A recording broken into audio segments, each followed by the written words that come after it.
A duke does not choose a wife the way other men do. He does not fall for a laugh across a crowded room, or a pretty face turned just so in candlelight. He weighs, he calculates. He measures a woman the way he once measured the ground before a battle, looking for the one solid place to stand. When Sterling Winslow, the Duke of Ashcombe, rode up the muddy drive of Redmond House to choose a bride from three sisters, the family had rehearsed everything. Every smile, every word, every careful tilt of the head. Nobody had rehearsed the youngest daughter standing quietly by the tea tray in a dress 2 sizes too big for her, and that was exactly why he chose her. This is the story of Evangeline Redmond, the sister nobody wanted to look at, and the broken duke who looked at nobody else. A story about a family that measured a daughter's worth by her usefulness, a man who had learned to survive by trusting no one, and the quiet, unglamorous kind of love that grows not from grand gestures, but from someone finally being seen exactly as they are. Stay until the end, because the girl in the corner of that drawing room has no idea yet just how far her quiet life is about to change. Rain fell over Sussex in long gray sheets, the kind that soaked through wool and settled into bone. Inside Redmond House, the fires had been built higher than usual, though not for comfort. Lord Wallace Redmond wanted the rooms bright when the Duke of Ashcombe arrived. He wanted his home to look like a place that still had money in it. It did not. The roof above the east corridor had been leaking since November. 2 of the tenant farms had stopped paying rent because there was nothing left to pay with. The bank in London had sent a second letter that month, shorter and colder than the first. Lord Redmond had read it twice, then folded it into his coat pocket and told no one. He had one plan left, and it was standing in his drawing room. "Victoria," he said, walking a slow circle around his eldest daughter like a man inspecting a horse before an auction. "Chin up, not too high. You want to look poised, not proud." Victoria adjusted her chin exactly the fraction he asked for. She had spent 3 days having her hair dressed and redressed until the maid's fingers were raw. Her gown was the deep blue of a summer evening, chosen because someone had once told her blue suited her eyes. And Cassandra. Lord Redmond turned to his second daughter, who sat near the window with a leather book open on her lap. The philosophy is a good touch. Duke's like a woman who can hold a conversation. Just don't argue with him. Agree cleverly. Cassandra did not look up from the page, though her jaw tightened. "I know how to be clever without being agreeable, father." "Not today, you don't." In the corner of the room, half hidden by the heavy velvet curtain, stood the third sister. Evangeline was 19, the youngest by 3 years, and she had been given no gown from the good trunk. What she wore was gray, plain, cut from fabric left over from an old set of curtains that had been replaced the year before. It hung loose at the shoulders and short at the ankle. Nobody had measured her for it. Nobody had needed to. "You," her father said, not even turning to look at her fully, "will manage the tea service. Stand by the sideboard. Speak only if spoken to, and even then, keep it short. The Duke did not travel 3 days to hear from you." "Yes, father," Evangeline said quietly. She had long ago stopped expecting anything different. In this house, she was the daughter who filled the gaps nobody else wanted to fill. She poured the tea, mended the linens, kept the household accounts her father was too proud to admit he could no longer manage himself. She did the work, and her sisters wore the credit like jewelry. It had stopped hurting somewhere around her 15th year, or she had told herself it had. The sound of carriage wheels on gravel reached the drawing room, and the whole household seemed to hold its breath at once. Lord Redmond crossed to the window and watched a mud-splattered carriage roll to a stop, pulled by 4 dark horses, steaming in the cold. "He's here," he said, and there was something close to relief in his voice, the relief of a drowning man who has finally spotted a rope. Evangeline watched from her place by the curtain as a man stepped down from the carriage. He was tall, broad through the shoulders, dressed in dark travel clothes without a single unnecessary ornament. A long scar ran from his temple to his jaw, pale against weathered skin. He moved carefully, favoring his left leg, though he tried to hide the limp with the discipline of a man who had been hiding it for years. He did not look like a man arriving to choose a bride. He looked like a man arriving to survive an ordeal. The butler announced him, and Sterling Winslow, Duke of Ashcombe, stepped into the drawing room like a soldier stepping onto unfamiliar ground. The kind of caution a man carries with him long after the actual danger has passed, when the body has simply forgotten how to walk into any room without first counting the ways it might go wrong. Lord Redmond bowed low enough to make Evangeline wince on his behalf. "Your Grace, what an honor. Please come in, warm yourself by the fire." Sterling's eyes moved over the room once quickly, the way a man checks a space for exits before he checks it for anything else. He took in Victoria's careful curtsy. He took in Cassandra's book, angled just so toward him. He took in the fire built too high and the tension pulled too tight across every face in the room. "Lord Redmond," he said. His voice was low, worn at the edges like old leather. "Your daughters." "Yes, yes," Lord Redmond gestured grandly. "My eldest, Victoria. A gift with music, an eye for beauty in all things." Victoria dropped into another curtsy, this one deeper, her smile arranged with precision. "Your Grace, we are so pleased you've come." Sterling gave a small nod and said nothing. "And my second daughter, Cassandra, educated, quick-minded, she reads Voltaire in the original French." Cassandra rose and extended a hand.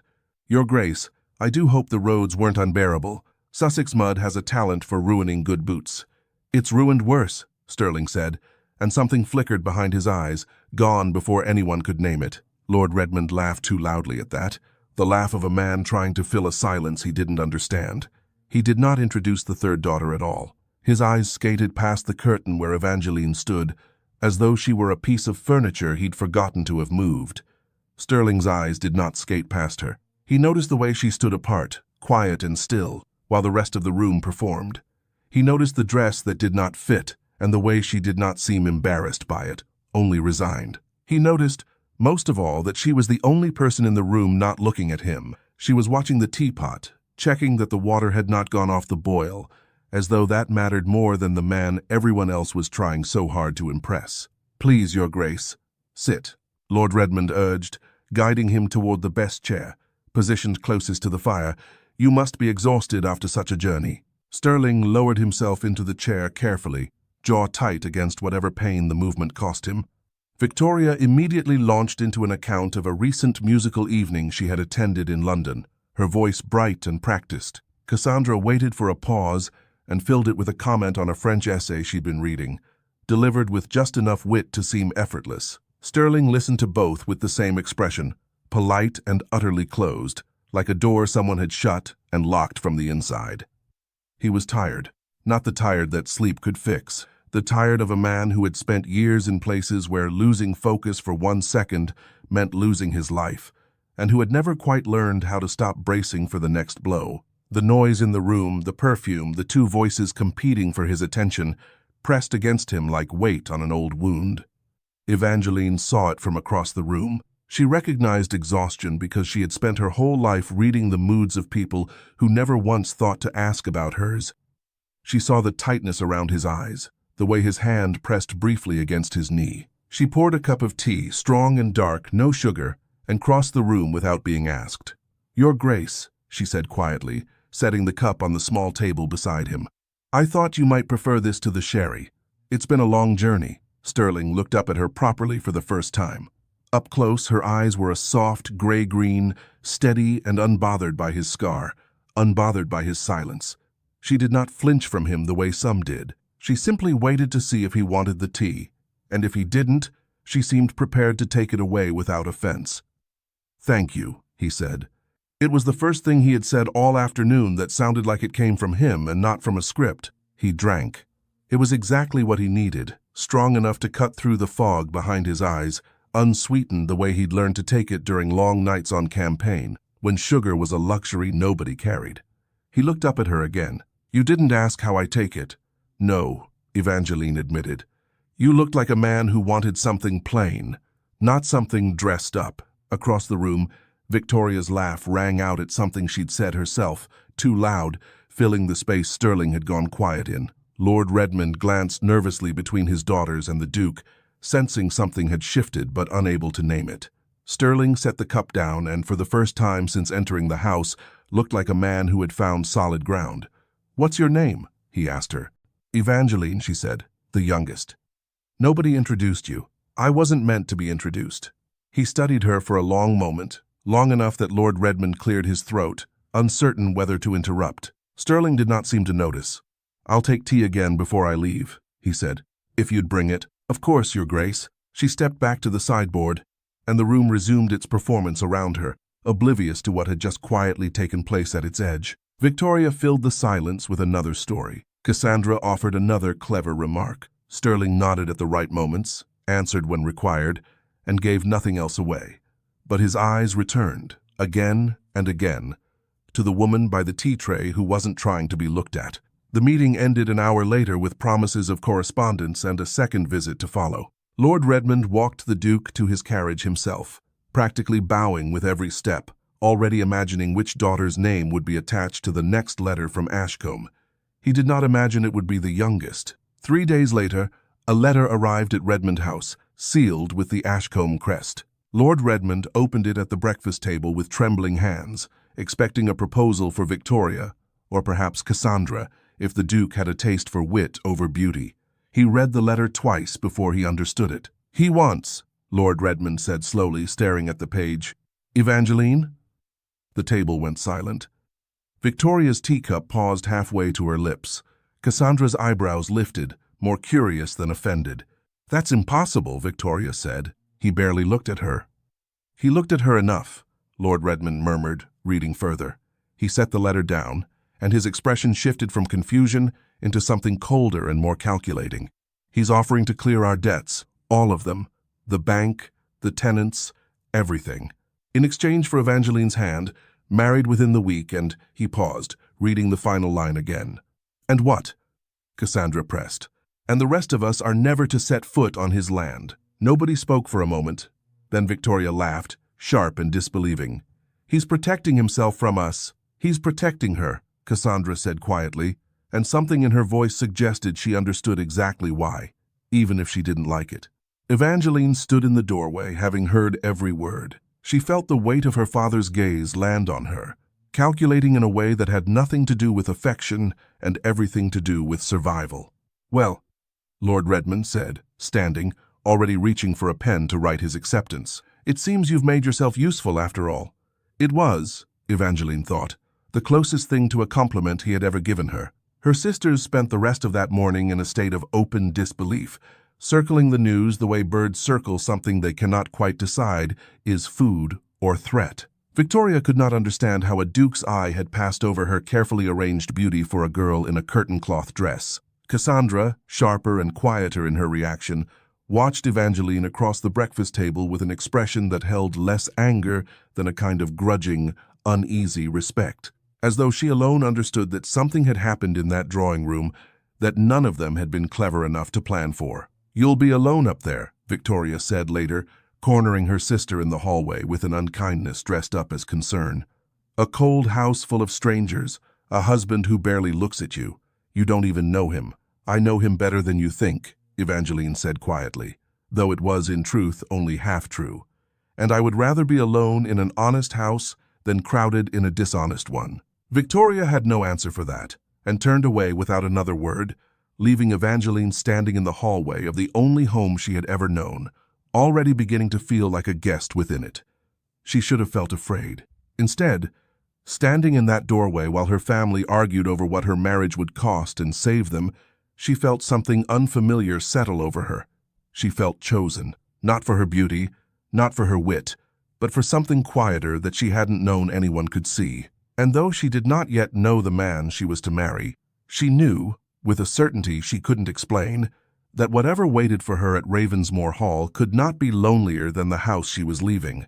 The journey north took 4 days. Evangeline spent most of it watching the country change through the carriage window, the soft green hills of Sussex giving way to the harder, wilder land of Yorkshire. The trees grew sparser, the stone walls grew rougher. By the 3rd day, the sky had turned the color of iron and stayed that way. Sterling rode beside the carriage rather than inside it, and Evangeline understood without being told that this was not unkindness. It was distance he needed, the way some men need silence after a long fight. She did not mind it. She had spent a lifetime being overlooked, and being given space felt less like neglect and more like room to breathe. They married the morning they arrived at Ravensmoor Hall, in a small stone chapel on the estate grounds, with only the housekeeper and a handful of staff as witnesses. The ceremony was brief, practical, entirely without the pageantry Victoria would have demanded. Sterling's voice was steady when he spoke his vows. Evangeline's hands trembled slightly, though her voice did not. When it was done, he looked at her for a long moment, as though searching for something in her expression, regret, perhaps, or fear. He found neither. "You didn't have to look so calm about it," he said quietly, once they were alone on the chapel steps. "Would you have preferred I wept?" "No," he admitted. "I've had enough weeping women in my life to last me the rest of it." It was, she would learn, the closest he came to humor. She found, unexpectedly, that she wanted to hear more of it. Ravensmoor Hall rose out of the moorland like something carved from the hills themselves, gray stone against a grayer sky, its windows dark and unwelcoming in the fading afternoon light. It was beautiful in the way that storms are beautiful, powerful, and a little frightening, promising more than comfort. The housekeeper, Mrs. Merriweather, met them at the door with an expression that made it clear exactly what she thought of a duke marrying a penniless country girl in a rushed ceremony. She was a tall, narrow woman with gray hair, pulled back so tightly it seemed to stretch the skin at her temples. "Your Grace," she said to Sterling, and then, with noticeably less warmth, "Your Grace," to Evangeline. "Mrs. Merriweather will see you settled," Sterling said. "I have matters to attend to." And with that, he was gone, disappearing down a corridor with the particular speed of a man escaping something uncomfortable. Evangeline stood alone in the entrance hall of her new home, listening to his footsteps fade, and felt the familiar old ache of being left behind settle back into her chest. She had thought, foolishly perhaps, that marriage might mean something different, that being chosen might mean being kept close. She was wrong, and some quiet part of her had known she would be. "This way," Mrs. Merriweather said, already walking. "The East Wing has been prepared for you." The East Wing was, Evangeline discovered, a full corridor away from the Duke's private chambers, connected only by a long, cold hallway with portraits of stern Winslow ancestors staring down from either wall. Her rooms were handsome enough, well furnished, with a good fire already lit. But there was no mistaking the message in the distance. She had not been brought into this house. She had been placed at its edge. "His Grace keeps to himself," Mrs. Merriweather said, watching Evangeline take in the room. "He dines alone. He does not care for company at breakfast or interruption during the day.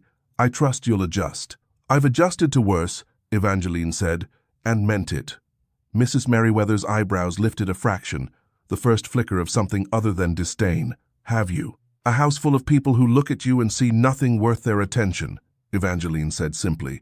"A cold, quiet wing of it is a fair trade for that." Something in the housekeeper's stiff posture eased, just slightly, though her expression remained carefully neutral. She had served the Winslow family for over 20 years, long enough to have seen the old Duke's cruelty and Sterling's own long retreat into guarded solitude after the war. She had not expected a duchess plucked from obscurity to understand either of those things without being told, and yet the young woman standing before her, plain-dressed and unbothered by the cold reception she'd been given, seemed to understand a great deal more than her circumstances suggested she should.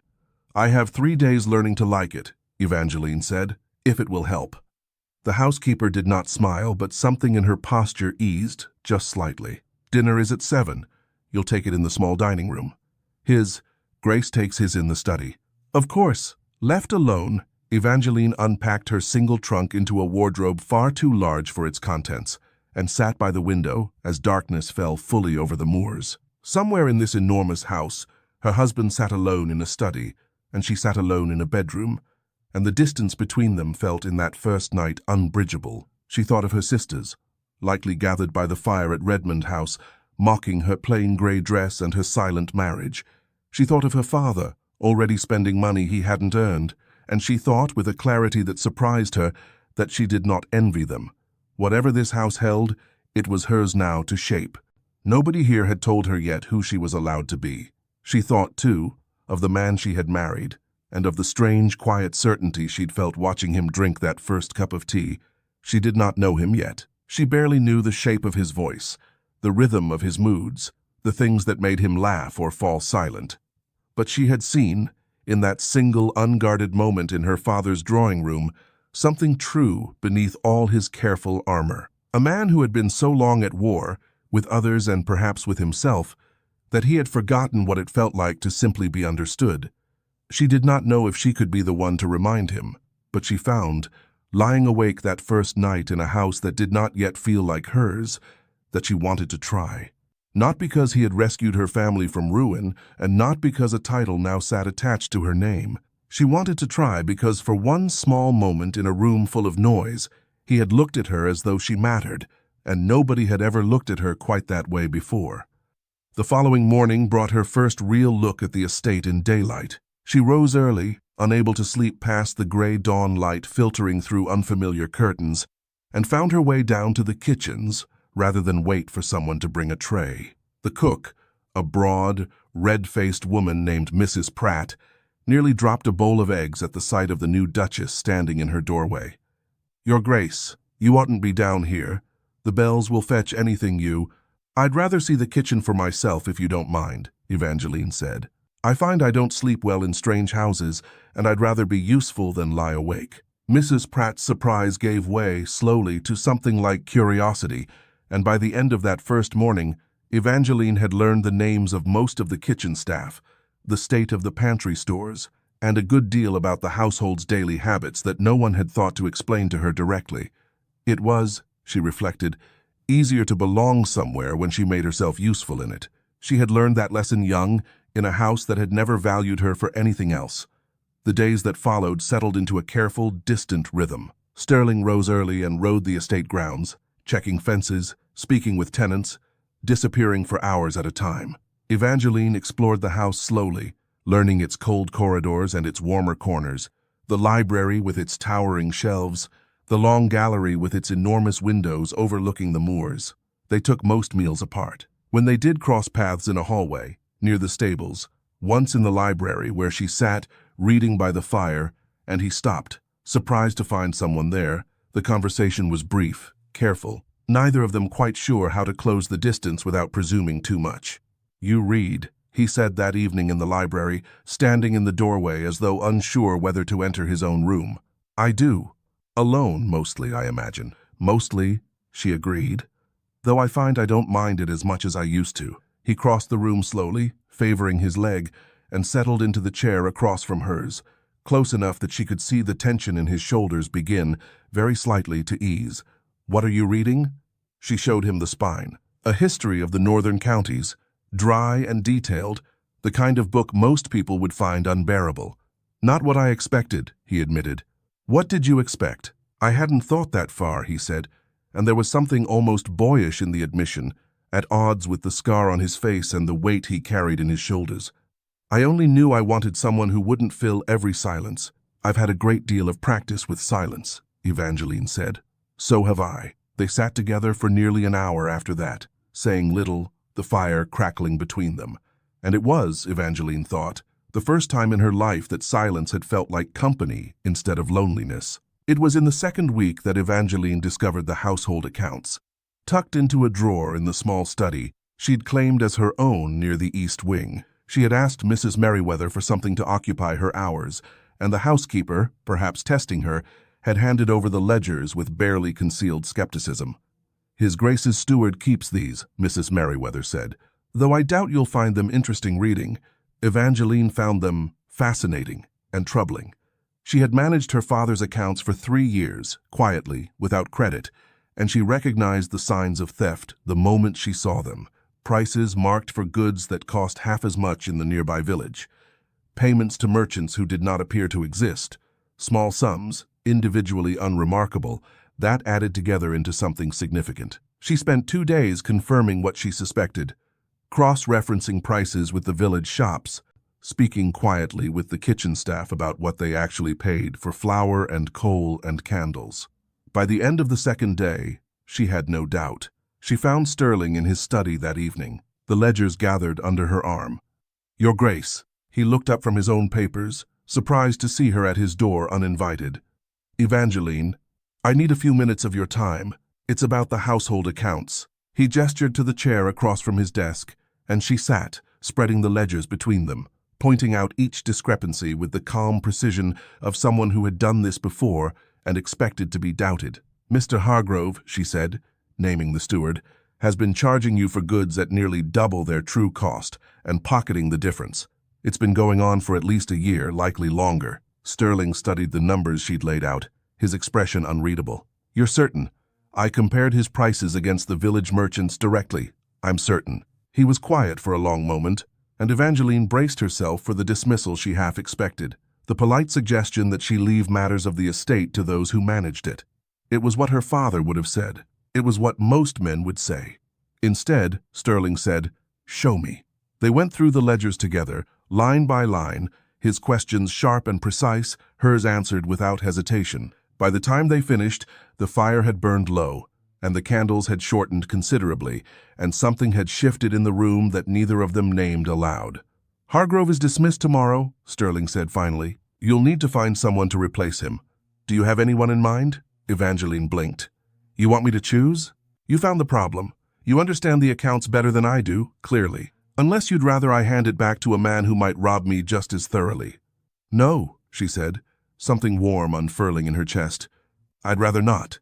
Then it settled. She left his study that night lighter than she had felt in years, not because he had complimented her, though he had in his careful way, but because he had simply trusted her. Nobody in her life had ever handed her something that mattered, and stepped back to let her hold it. She thought, walking back to her study that night, of how differently this felt from every other room she had ever left. At Redmond House, she had grown used to leaving rooms unnoticed, her presence forgotten the moment the door closed behind her. Tonight, she carried something new with her down the corridor, a small, warm certainty that she had been seen and valued, not for her face or her wit, but for the quiet, careful work of her own two hands. It was a strange thing, she thought, to feel more herself in a house she had lived in for a matter of weeks than she had ever felt in the home she'd grown up in.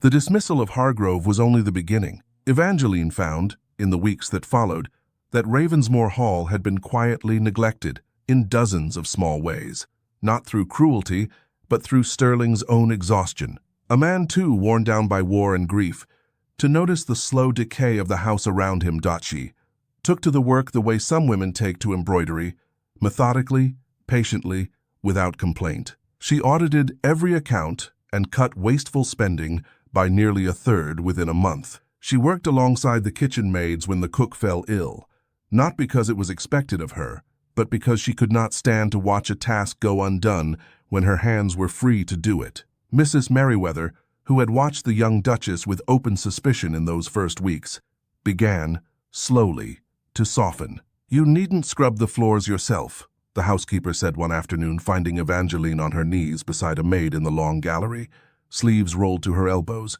"I needn't," Evangeline agreed, not looking up, "but Mary's mother is unwell and she's behind, and I have two working hands doing nothing more useful than turning pages." Mrs. Merriweather said nothing for a moment, then knelt beside her, taking up a second brush without a word. It was the beginning of something like friendship, though neither woman named it that. The advice Evangeline offered was not limited to accounts and floors. When a dispute arose between two tenant farmers over grazing rights along a shared boundary, Sterling found himself, almost without deciding to, seeking her opinion before making his ruling. "They've argued about this stretch of land for 3 years, he said, spreading a rough map across his desk. "My father let it go unresolved. I'd rather not repeat his mistake." Evangeline studied the map, then asked several questions about the seasons the sheep grazed, the quality of the grass on either side, the history of the dispute itself. Her suggestion, when it came, was simple and fair: a rotation of the disputed land between both farms by season, with a small stipend from the estate to compensate whichever farmer's flock grazed the poorer half in a given year. Sterling implemented it exactly as she suggested.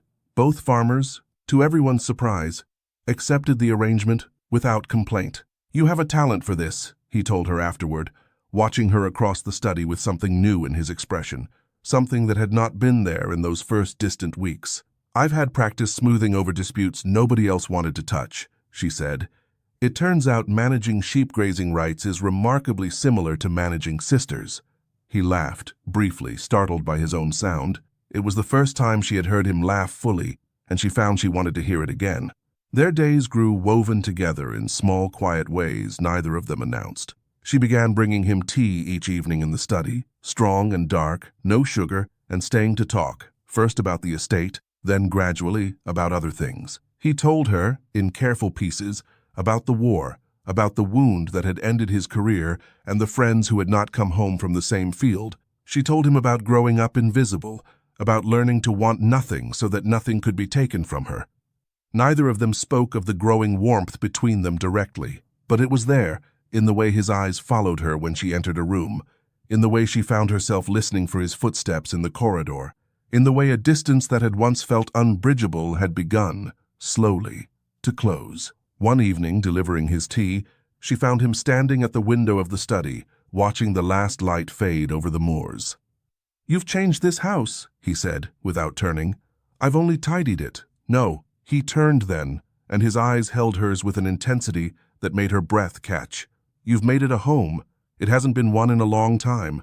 She did not know what to say to that, so she said nothing, and he did not fill the silence either. They simply stood together at the window, watching the dark settle over the land, and for the first time since her arrival, Evangeline let herself believe that this house, and the man in it, might one day belong to her as fully as she had begun to belong to them. Winter deepened around them in those weeks, the moors turning hard and white beneath low, heavy skies, and Ravensmoor Hall settled into a rhythm neither of them had planned, but both had come, quietly, to depend on. Mornings belonged to the estate. Sterling out among the tenant farms or reviewing accounts in his study. Evangeline managing the household with a steady hand that had earned her, by February, the genuine respect of nearly every servant under that roof. Evenings belonged to the two of them.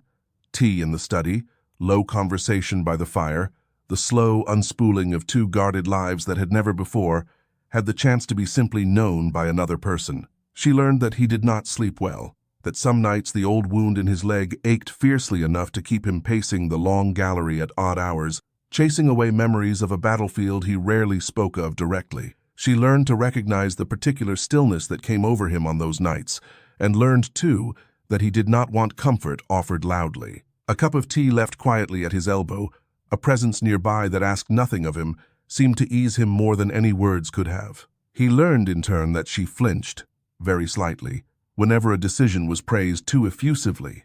An old habit from a childhood where praise had always come with strings attached, where being useful had been the only currency that bought her anything resembling affection. He began, without remark, offering his approval simply and plainly, and watching, patiently, as she slowly stopped bracing for the catch that never came. Neither of them spoke yet of what was growing between them. It sat instead in the small, accumulating evidence of two people choosing each other daily, in ways too quiet to name and too steady to ignore. The storm arrived in late January without much warning, the way the worst ones on the moors always did. The morning had been merely cold, the sky heavy but unremarkable. By mid-afternoon, the wind had picked up sharp enough to rattle the windows, and by evening, it had become something else entirely, a roaring, furious thing that shook the old stones of Ravensmoor Hall to their foundations. Evangeline was in the library when it happened, curled into her usual chair near the fire, a book forgotten in her lap as she listened to the storm build outside. The window in that room was enormous, 12 feet of old glass set into a stone frame that had weathered 2 centuries of Yorkshire weather. It did not weather this one. The crack came first, sharp as a gunshot, and then the glass gave way entirely, an explosion of wind and freezing rain tearing through the room in an instant. Evangeline was thrown back from her chair by the force of it, books scattering from the shelves, the fire guttering wildly under the sudden gale. "Evangeline!" Sterling's voice cut through the chaos, and then he was there, moving faster than his legs should have allowed, hauling her back from the worst of the flying glass and driving rain. "I'm all right," she gasped, though her hands were already bleeding from where she'd braced herself against the floor. "The window, forget the window. We can't. This whole wing will flood. The books," she was already pulling free of his grip, moving toward the storage closet where canvas and rope were kept for exactly this kind of emergency, an old habit of estate management she'd insisted on when she took over the household stores. Sterling swore under his breath and followed her. Together, they hauled the heavy canvas back into the library, the wind screaming through the broken window, driving icy rain sideways across the room, Evangeline's dress was soaked through within seconds, her hair torn loose from its pins.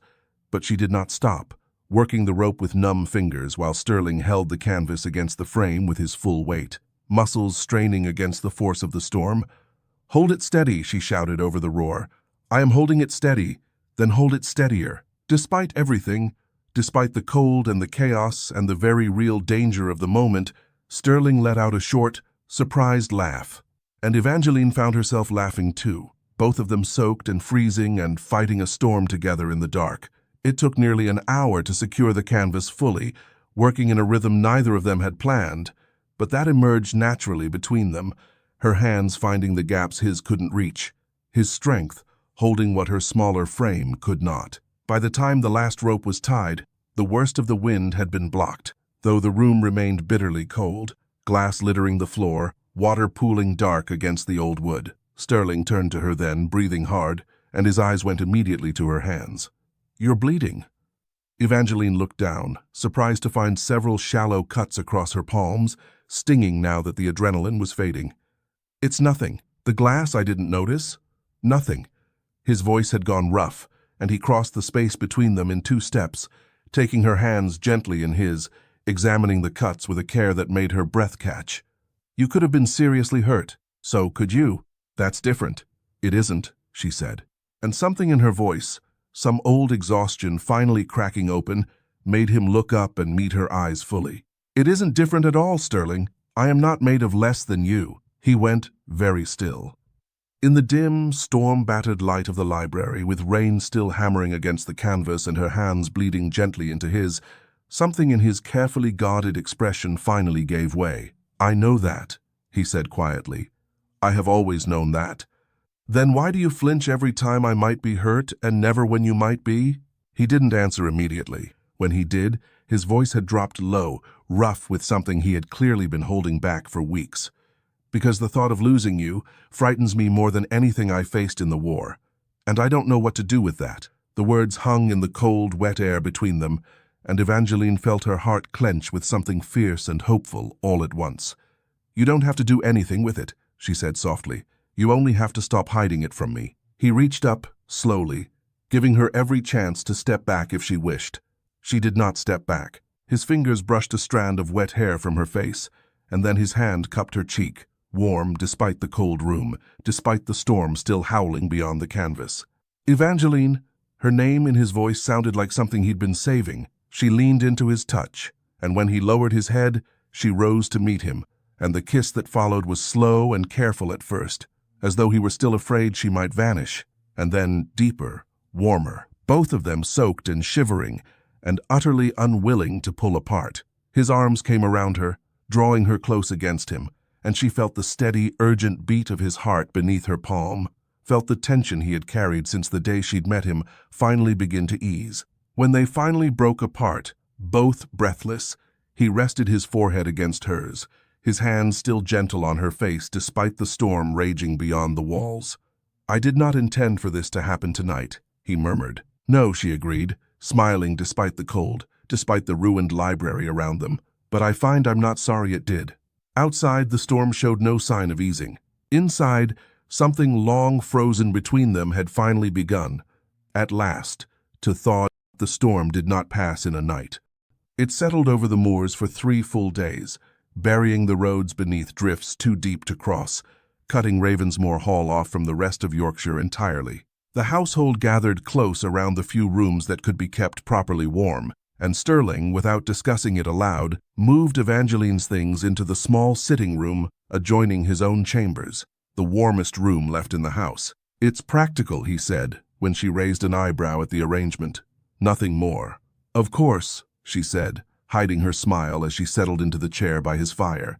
"Purely practical." He gave her a look that suggested he knew exactly how unconvincing his excuse had been, and did not try again to defend it. The house, buried under snow and cut off from the world beyond it, took on a strange, suspended quality in those days, as though time itself had slowed to allow them the space they had, both, in their separate ways, been too guarded to claim earlier. Servants moved quietly through the warmer rooms, tending fires and preparing simple meals, and beyond that small, glowing pocket of the house, The rest of Ravensmoor Hall sat dark and silent under the weight of the storm. Evangeline found she did not miss the wider house at all. She had spent so much of her life moving carefully through large, cold spaces, making herself small enough not to be noticed, that this narrowed, intimate version of her new life felt less like confinement and more like the first real room she had ever been given to simply exist in, fully, without apology. The days that followed unfolded slowly, intimately. The outside world reduced to nothing beyond the howling wind and the endless white beyond the windows. They took meals together for the first time since her arrival, sharing a small table pulled close to the fire. Their conversation easy, in a way it had never quite managed to be across the distance of separate dining rooms. On the second evening, with the wind still screaming outside and the fire burned low and golden, Sterling set down his book and looked at her for a long moment, as though working up to something. "I owe you an apology," he said finally. Evangeline looked up, surprised. "For what?" "For the East Wing. For the distance I put between us from the very first day. You deserved better than to be shipped to the far end of my house like an unwanted parcel." "You were protecting yourself," she said gently.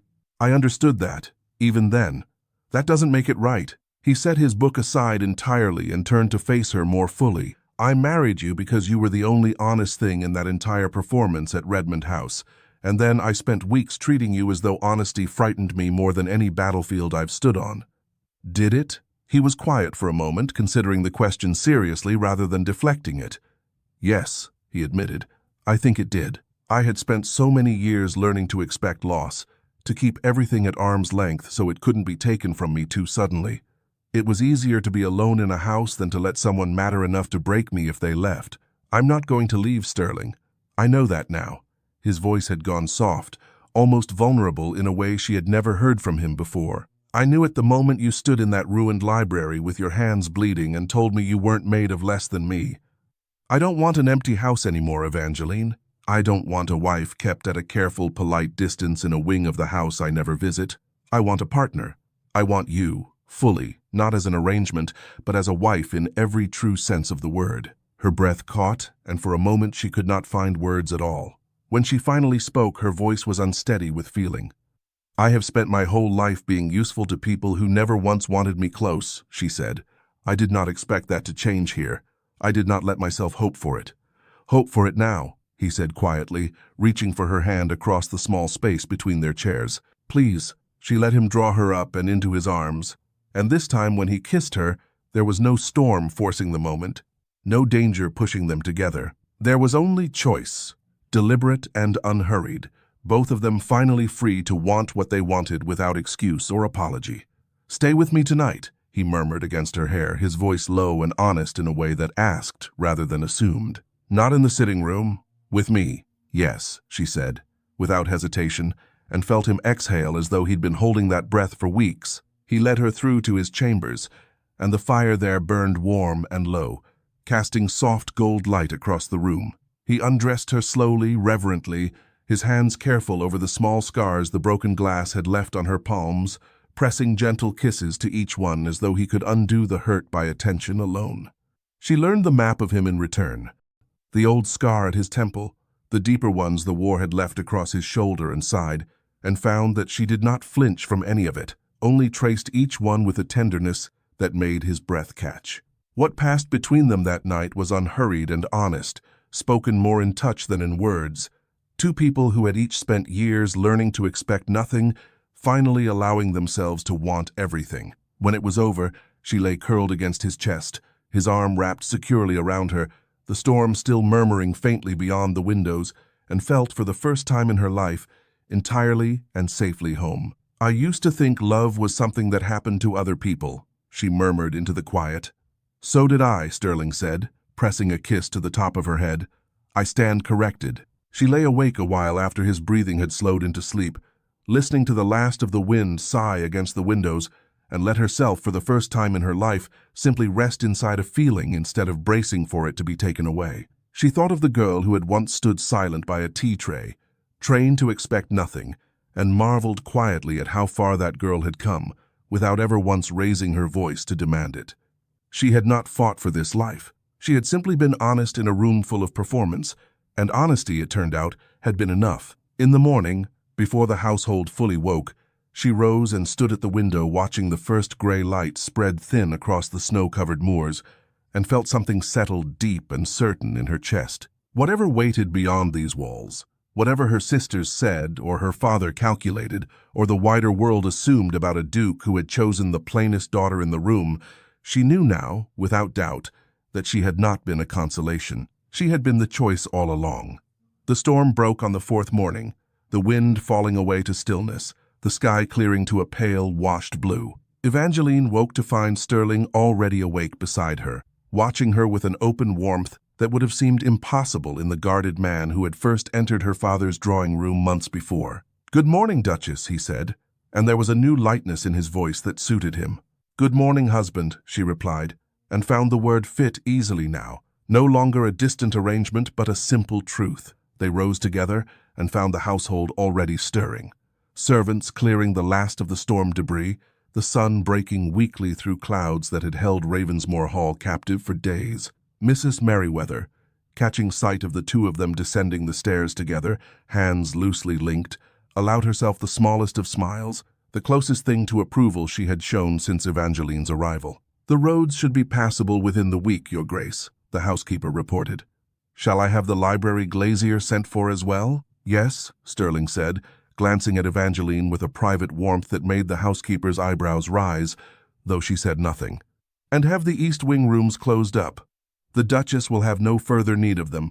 Evangeline squeezed his hand and he squeezed back, and together they walked toward the breakfast room, no longer two people navigating careful distance, but two people who had finally, fully chosen each other. Spring came to the moors slowly, the way it always did in that hard country, patches of green breaking through the last stubborn snow, the wind softening by degrees until it no longer howled, but merely whispered through the new grass. Ravensmore Hall, which had stood gray and closed for so many years before Evangeline's arrival, seemed to warm along with the season, its windows thrown open to the milder air, its halls filled with a life the old stones had long forgotten. Evangeline stood now in the long gallery, its window fully repaired, fresh glass catching the morning light in a way that scattered soft color across the floor where broken shards had once lain. She ran the estate's accounts each morning with an ease that had become simple habit, managed the household with the quiet authority Mrs. Merriweather had come,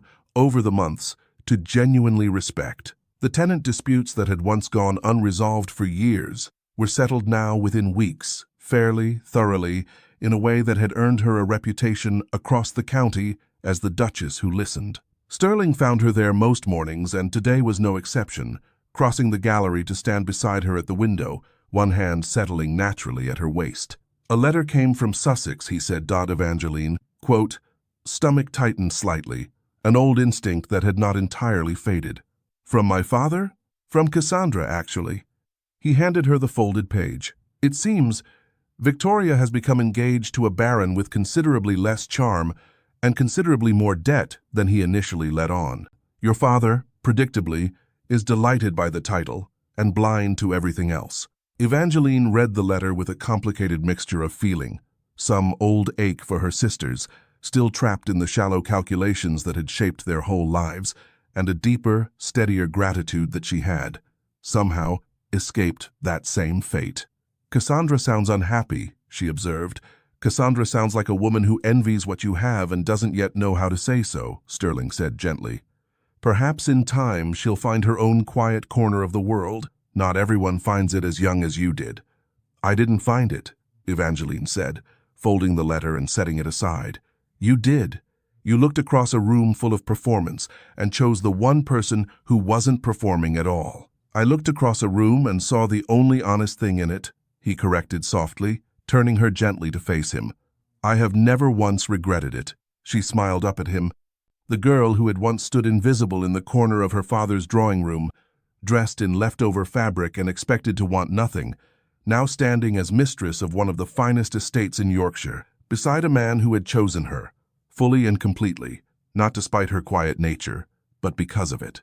Outside the gallery window, the moors stretched green and gold under the strengthening spring sun, the same land that had once seemed so harsh and isolating, now simply, peacefully, home. Somewhere below, she could hear the sounds of the household going about its morning, orderly and content in a way it had not been in years. She thought sometimes, in quiet moments like this one, of the girl she had been standing in the corner of her father's drawing room, dressed in leftover fabric, taught to expect nothing and want less. That girl had believed, with the quiet certainty of long practice, that she would spend her life at the edges of other people's stories, useful but never central, present but never truly seen.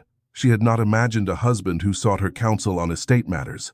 She had not imagined a housekeeper who greeted her now with genuine warmth, or tenant farmers who touched their caps respectfully when she rode past, or a home that had come, slowly and entirely, to feel like her own. Mrs. Merriweather had told her once, in the easy months after the storm, that Ravensmore Hall had been a cold house long before Evangeline's arrival, colder even than the winters that battered its stones. The old Duke, Sterling's father, had been a hard, distant man, and Sterling had grown up learning that love was a weakness best hidden, that warmth invited only eventual loss. The war had only deepened those old lessons, teaching him to expect that anyone he cared for might be taken from him without warning. Evangeline understood now why he had kept her at such careful distance in those first weeks, why the East Wing had felt less like cruelty and more like a wound he did not know how to close.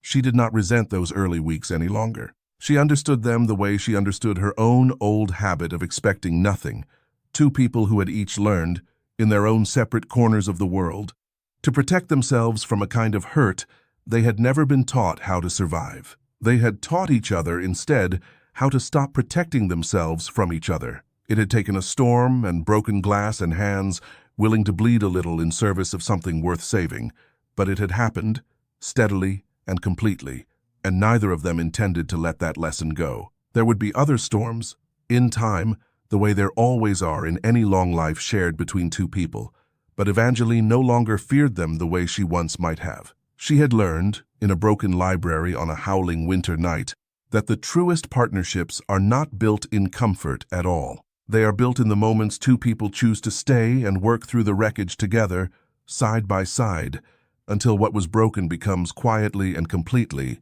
something whole again. Far to the south, in Sussex, the letters continued to arrive at Ravensmore Hall every few weeks, each one carrying news of a family that had not changed nearly as much as Evangeline had. Her father wrote occasionally of debts, settled and new ones already accumulating, of Victoria's engagement stumbling toward a wedding neither party seemed especially eager for, of Cassandra's restless unhappiness, with a life that had never quite fit the shape she wanted it to take. Evangeline read each letter with a steadier heart than she once would have managed, no longer pulled under by old guilt or old longing, simply grateful, quietly and completely, that she had found her way out of that house before it could close around her for good. She had written back, more than once, offering Cassandra a standing invitation to visit whenever she wished, an offer her sister had not yet accepted, but had also, notably, not refused. Evangeline suspected it was only a matter of time. Cassandra had always been the sharpest of the three of them, and sharp minds rarely stayed content for long inside small, comfortable cages. Lord Redmond himself had written only once directly to Evangeline since her marriage, a brief, awkward letter thanking her for the settlement of the family's debts, phrased in a way that managed to avoid anything resembling genuine warmth. She had read it once, folded it away, and felt, to her own quiet surprise, very little at all. She did not need his approval any longer. She had built something far steadier than approval in the months since leaving his house, something that did not depend on being useful enough to be tolerated. She was loved, plainly and completely, by a man who had chosen her when he did not have to, and who chose her again, quietly, every single day since. It was, she had come to understand, a far sturdier foundation than anything her father's calculations had ever offered her. "Come," Sterling said, drawing her hand into the crook of his arm. "Walk with me. I want to show you where the new lambs have gathered on the east pasture. You always want to show me the lambs. You always want to see them," he said, smiling in the easy, unguarded way that had become simply who he was now, rather than a rare and startling gift. "I've merely learned to stop pretending otherwise." They walked together out into the bright spring morning, the girl who had once poured tea in the shadows and the Duke who had finally learned to want more than solitude, two people who had built, quietly and deliberately, out of distance and storm and careful honesty, Exactly the kind of life neither of them had once believed they were allowed to have. And, somewhere behind them, in the long gallery with its newly mended window, the light kept shifting gently across the floor, no longer marking the site of a storm's damage, but simply another ordinary, peaceful morning in a house that had at last learned how to hold two quiet hearts steady together.